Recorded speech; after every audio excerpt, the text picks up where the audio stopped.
Hey guys, how's it going? Today we are starting off with some tree planting at one of our local churches. This is one of 5 green spire lindens that we are going to be planting in a hedge here near a new playground installation that they've just been working on. And I think it's going to be great because these trees are going to provide shade to not only the playground, but also to a future covered patio.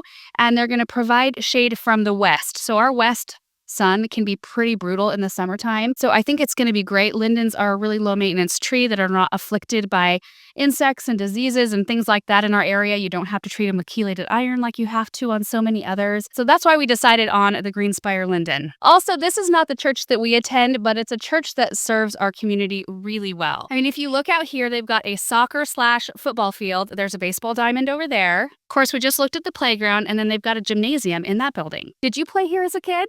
Yeah, a little bit. So how we got hooked up with this project, Aaron's connected with several people within the city and the county that do a lot of kind of like public things, public works. Is that the right public works? Community-minded projects. And they're always talking trees because, as you know, trees are Aaron's thing. He loves them. So we got connected through one of the guys down there where they are working on spreading trees around the community, like at parks, at the elementary school that's actually just right across the street. They just planted some trees there. They planted trees at our local community college where we've done some planting. And we are going to be planting the lindens here. Just doing our small part anyway. So I wonder, can I see the tag from here?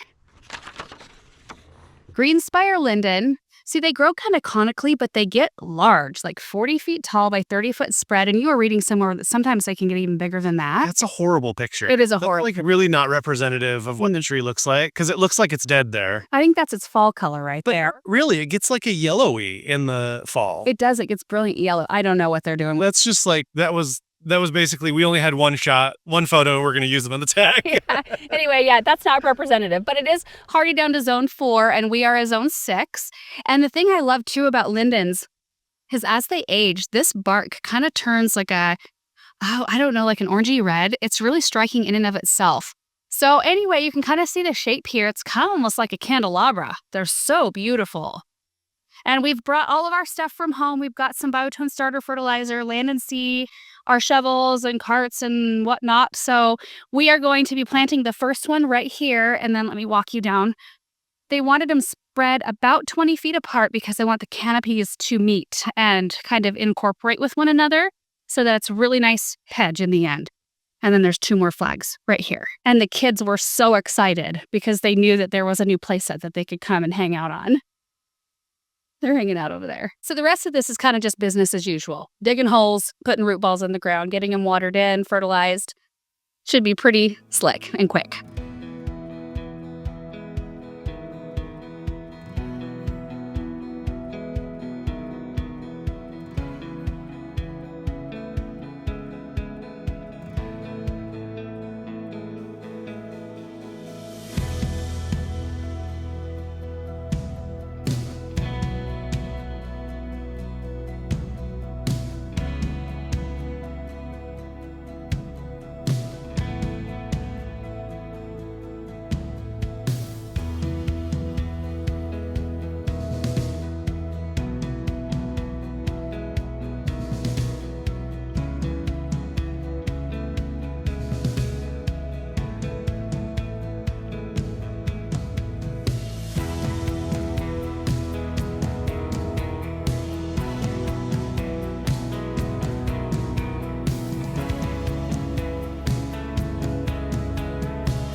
Well, we got them all in the ground and they look great. I think they're just going to be a perfect kind of hedge right here for what they have planned for this area. I mean, providing so much shade and really a wind block as well. And this one, they get 30 feet wide, so this one will grow 15 feet that way, and then they've got some pears and such on this side. So I think it's just going to work out great. And we went ahead and just cut out a decent sized circle. They may want to come in and make that broader. We just didn't want to assume what they wanted to do here. So we just basically got the trees in the ground, amended the soil really well, and made sure that they're all pretty straight. This one's got a natural bow to it. So once they decide what they want to do with the wells, they can, come in with stakes if they need to. But they're all packed in there pretty tight. So I think they're going to be great. And I always find it interesting when we are in different areas, like different parts of our state or different parts of other states, to see what varieties of trees they lean on in areas like this, like in playgrounds, urban areas, parking lots, because I'm guessing every area is different and deals with different things. So lindens are just a really good one for us. Ginkgos are great. A lot of people use like street spire oaks. Trying to think of what else. There have also been some really poor choices that I've seen, like in our area. At one point, they put in a brand new hedge of ash trees, which ash trees are beautiful, but you have to treat them with a systemic insecticide every year. Otherwise, they will get borers and they will start falling apart, and that is exactly what happened. So, whenever we're involved in a situation like this or a project like this, we always try to pick trees that are going to be easy keepers. They're not going to need chemically treated for anything, Yeah. So anyway, guys, that wraps it up for this part of our project. Now we're going to head home and get a little bit of planting done. All right, guys, we are back home. We've got a few things to plant that are absolutely beautiful. But before we do that, a couple of things. One, I am starting to lose my voice. I could kind of tell this morning. I don't know if you could hear it in my voice, but it's progressively gotten worse through the day. So I don't know. I don't have allergies or anything like that, so who knows? And two, the breeze has been kicking up on and off, and I think it's going to be a pretty windy week. In fact, I saw one day we're supposed to have a high, I think near 80. Yeah, 81, and the next day is 63 is the high, and the day after that it's 53 as the high, with our lows going back down into the 30s. So, and it does have the wind symbol. So yeah, I think it's just going to be a little bit of a windy week. But this is what we've got to plant today. And I'm so excited about these plants. This one I recently picked up down at the garden center. It stopped me in my tracks. Anything that has this glossy of a leaf always makes our garden look more lush, especially in sunnier areas when you have a really kind of dull matte leaf, which I think it's good to have a mix of all of them. But the more matte leaves just kind of tend to look a little bit more dry, as opposed to something that looks like it's been sprayed down with water, like this one. And it's called Glitters and Glows. So it's actually two viburnums planted together that grow about 4 to 6 feet tall and wide, but they're planted together so that you get the correct pollination, so that you will have berries. You will have flowers regardless, but unless some varieties are crossed with another, then you won't get the berries. And this one has beautiful blueberries in the fall. It's a zone 4 through 8, and you can see where the flower buds have started. Super excited about that. And I think I'd like to try this one over here. But before we do that, the other couple of things we have are 2 heucheras that we wintered over in the high tunnel, and they look stunning.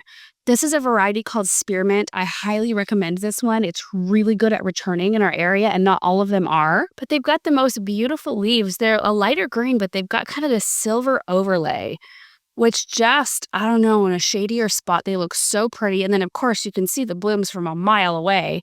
They are just so vivid. But it grows about 8 to 10 inches tall, the leaf canopy at least. And then, of course, it's taller when the bloom stalks are going. And it spreads out about 22 inches, and it's a zone 4 through 9.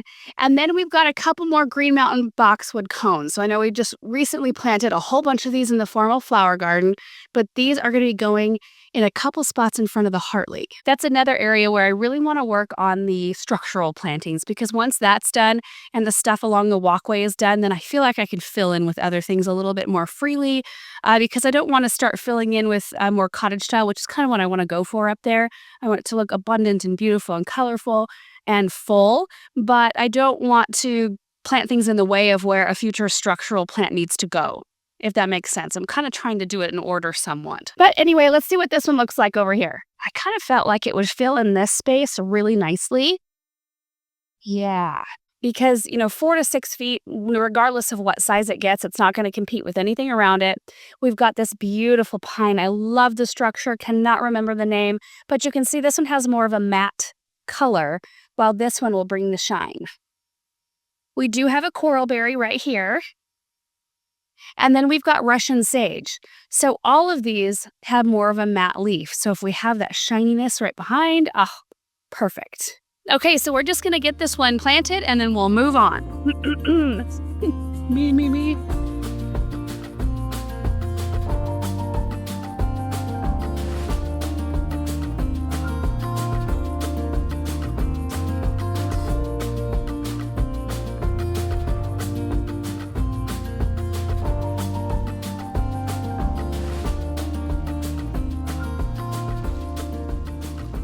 Okay, here we are in front of the Hartley. The Green Mountain boxwoods grow about 5 feet tall by 3 feet wide in kind of a naturally conical shape. And they're hardy down to zone 4, which is great.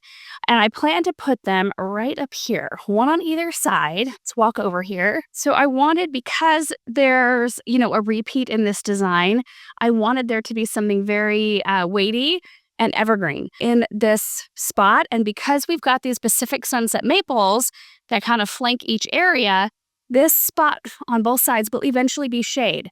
So I wanted to put something in here that can handle either sun or shade, sun now and shade later, which boxwoods can, which is great. So we've got the green velvet boxwoods right behind that will be, we haven't shorn them yet this year, but they'll be a nice tight hedge. And then we'll have the cones, which I will let get the 5 feet tall.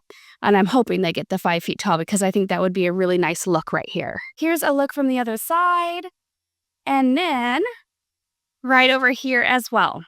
And that's really the only other area other than whatever goes on along the pathway where I'll want something the same. Because along a pathway, it's kind of nice to do things that flank and that kind of mirror one another. So I'll plan something like that for here. I think I'm going to actually put some circular boxwoods like we have in a couple other areas of our garden. Well, hey, chicken. How you doing? I see you. Anyway, I'm thinking of moving the Brunnera here, just kind of scooting that back and putting a sphere boxwood here and the sphere right here. And then I'm honestly not sure exactly what we'll do along this pathway, but I'm sure it's going to be boxwoods just so that we carry on with some of the same plants. And then the rest of it, we can start filling in with other more fluffy things. So I'm going to get those planted and then we will plant the heuchera and then I'm going to call it for the day because I don't know what the deal is. I need to go rest my throat, I guess.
Got them all in and I think they all look really good. I especially love as you're walking down this walkway to see the heuchera blooms peeking up from this border. I just think they're so bright and beautiful and they incorporated beautifully right here.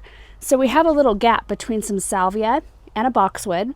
And then right back in here, I do have an ornamental grass that I planted back here when this spot used to get more sun. And over the years, it's just gotten a bit more shady. So it comes up all spindly and sparse. I could move it, but I kind of like having even just that little bit of grassy texture in there.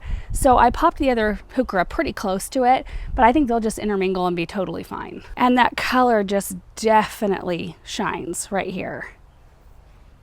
Something else that I think is so fun, look at all of these sweet violas that have popped up in the gravel. Look at these. So they came from violas that I had planted in the Galloway urn, and they just kind of spread themselves around. They're coming up in the cracks of the bricks, but we leave them all because I think they're just the cutest things. And I'm hopeful that they just kind of keep doing that.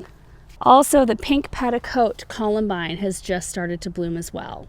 I've got 2 whole flats of this to plant out here soon. Whew.